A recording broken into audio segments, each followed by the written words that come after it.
मेहनत करो खूब, और जबान से राम राम बोलो, राधा राधा बोलो, कृष्ण कृष्ण बोलो, क्या घाटा लग जाएगा। फावड़ा चलाओ, जो भी कार्य करो, कार्य करते हुए नाम जब जो करता है बहुत मंगल में पवित्र होता है। शरीर से पसीना चू रहा है और मुख से नाम ले, उससे जैसा पावन करने वाला कौन होगा। ये नाम जप के लिए न कोई पैसे की जरूरत है, न नहाने धोने की हम बात कर रहे हैं, न हम किसी नियम संयम की बात करें। जो हो, जहां हो, जैसे हो, राधा राधा बोलो। हाँ, गुरु मंत्र लेने के लिए और अन्य कार्यों के लिए तो कुछ शर्तें हैं, लेकिन नाम के लिए कोई शर्त नहीं है। तुम जैसे हो नाम बोलो, जो खाते पीते हो, जैसे चल रहे हो, शुरू करो नाम। नहीं छोड़ पा रहे हो, नाम पकड़ो, देखो नाम सब छुड़वा देगा, मंगल में कर देगा तुम्हें। पकड़ो नाम को, हमारी प्रार्थना मान लो।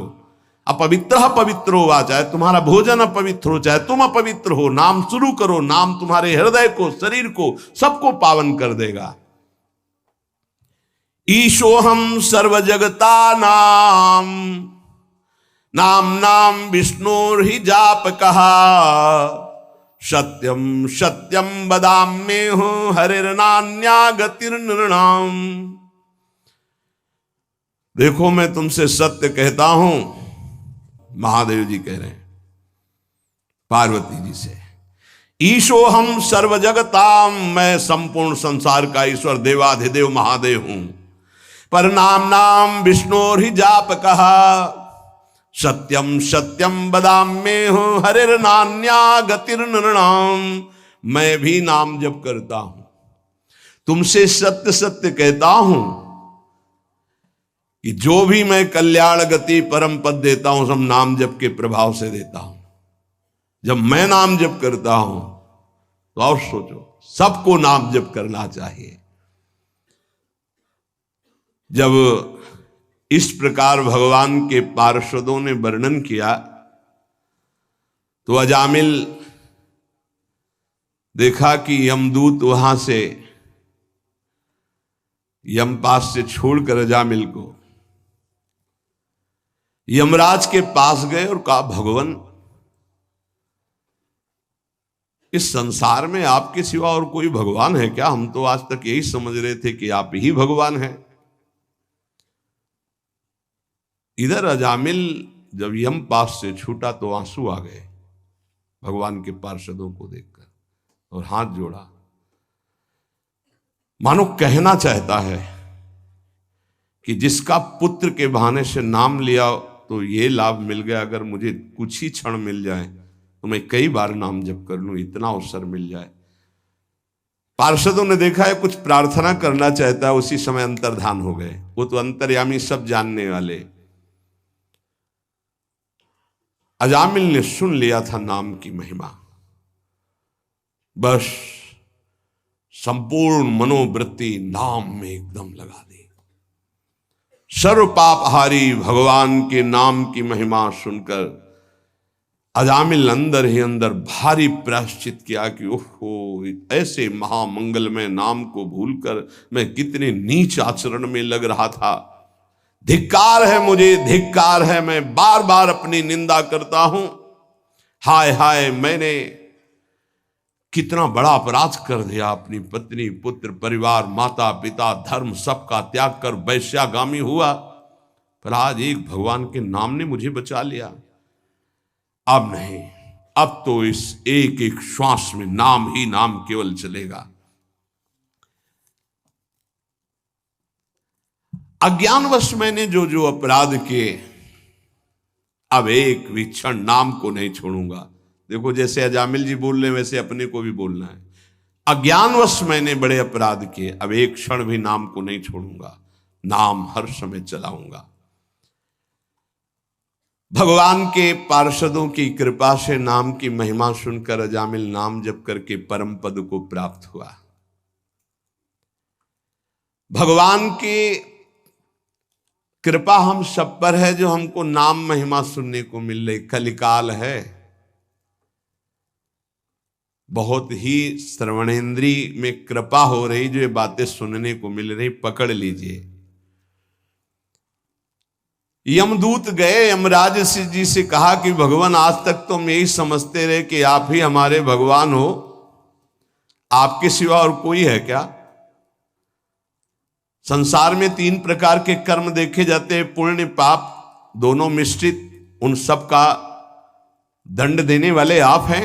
अगर बहुत से शासक होंगे तो व्यवस्था भंग हो जाएगी। ये कौन था? मैं फांसी में बांधकर उसको ला रहा था और दिव्य तेजस्वी प्रकट हुए और फांसी काट दी और मुझे डांट लगा दी और पूछा कि धर्म का स्वरूप क्या है। मुस्कुरा दिए धर्मराज जी और प्रसन्न होकर के पहले तो भगवान श्री हरि के चरणों में नमस्कार किया। यमराज ने कहा, दूतों मेरे अतिरिक्त मेरे जैसे कितने लोकपाल जिनकी आज्ञा पे चलते हैं वो स्वामी हैं, वो हैं भगवान श्री हरि।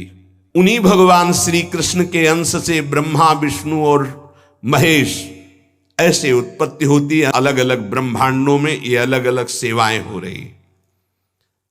दूतों जैसे किसान अपने बैलों को छोटी छोटी रस्सियों से, नाथ से और बड़ी रस्सी से बांध कर रखता, वैसे ही जगदीश्वर भगवान श्री कृष्ण सबको वेद धर्म इन रस्सियों से बांध कर रखे हुए हैं। देखो, मैं इंद्र नैऋत्य वरुण चंद्रमा अग्नि शंकर वायु सूर्य ब्रह्मा 12 आदित्य विश्व देवा 8 वसु साध्य 49 मरुत सिद्ध 11 रुद्र रजोगुण तमोगुण भृगु आदि बड़े बड़े देवता सब के सब जिनके अधीन होकर आज्ञा के अनुसार काम करते हैं, वो है भगवान श्री हरि, सबके स्वामी। तुमने जिनके दर्शन किए उन्हीं के वो पार्षद थे भगवान श्री हरि के, अलौकिक। भगवान के भक्त पर जब कोई विपत्ति आती है तो ये भ्रमण करते रहते हैं भगवान के पार्षद, तत्काल उनकी सुरक्षा करते हैं। देखो, नारायण निकला और आ गए। स्वयं भगवान अपने पार्षदों को इस सृष्टि में तैनात किए हुए हैं, इसलिए निर्भय निश्चिंत होकर के नाम जप करो। उनके विधान के विपरीत कुछ नहीं हो सकता। भगवान का धर्म जानना बड़ा गोपनीय है। उसे जो जान लेता है वो भगवत स्वरूप हो जाता है। हम 12 हैं सृष्टि में जो जानते हैं उस रहस्य को। ब्रह्मा जी, देवर्षि नारद, भगवान शंकर, सनत कुमार, कपिल देव, स्वयंभू मनु, प्रहलाद, जनक जी, भीष्म पितामह बलि, सुखदेव जी और मैं धर्मराज, ये 12 हैं जो भगवान के धर्म के रहस्य को जानते हैं। ये 12 महाभागवत है। प्रिय दूतों, तुमने देखा नामोच्चारण की महिमा। अजामिल जैसा घोर पापी एक बार पुत्र के बहाने नारायण बोला तो मृत्यु पास से छूट गया। और जो श्रद्धा और भाव से भगवान की गुण लीला का गायन करते हैं, नाम कीर्तन करते हैं, नाम जप करते हैं, तो उनको भगवान अपना प्रेम प्रदान करते हैं और प्रेम अधीन भगवान है। भगवान की माया से बड़े बड़े विद्वान मोहित हैं, इसीलिए वो शास्त्रों के कर्मों के मीठे मीठे फलों में अर्थवाद रूपिणी वेदवाणी में फंस जाते हैं। वो भगवान का नाम जप नहीं कर पाते। धर्मराज प्रिय दूतों, बड़े बड़े परमहंस जिस परमानंद के लोभ से भगवान की आराधना करते हैं, धन्य भाग है जिसकी जीभ में भगवान का नाम विराजमान है। धन्य जिभ्यानवक्ति भगवत गुण नाम अधेयम। अधिकार है उसकी जीवन को, उसकी जिभ्या को, जिसकी जिभ्या में नाम नहीं, भगवान के गुण नहीं, लीला नहीं। क्या जीवन है, नरक तुल्य जीवन है। जरा जरा सी बात में चिंता शोक में घबरा रहे हो, अरे नाम जप करो, भगवान के गुणों का गायन करो। देखो, तुम्हें आज के बाद बता देते हैं, भूल से भी जिसने भगवान का नाम उच्चारण किया हो उसके समीप मत चले जाना, नहीं तो अपराध बन जाएगा मेरा, मेरे स्वामी का। जिनकी जीभ नाम नहीं जप करती, जिनके कान भगवान की चर्चा नहीं सुनते, जिनका चित्त भगवान का चिंतन नहीं करता, जिनका सिर एक बार भी भगवान के श्री विग्रह या संतों के सामने झुका नहीं, ऐसे लोगों को यमपास में बांधकर पीटते हुए मेरे सामने लाओ। लेकिन जिनका सिर एक बार भी संत या भगवद अर्चा विग्रह के सामने झुक गया है, जिह्वा से नाम, कानों से भगवान के गुणों को सुना, भूल कर उनके पास मत पहुंच जाना, यमराज जी ने कहा।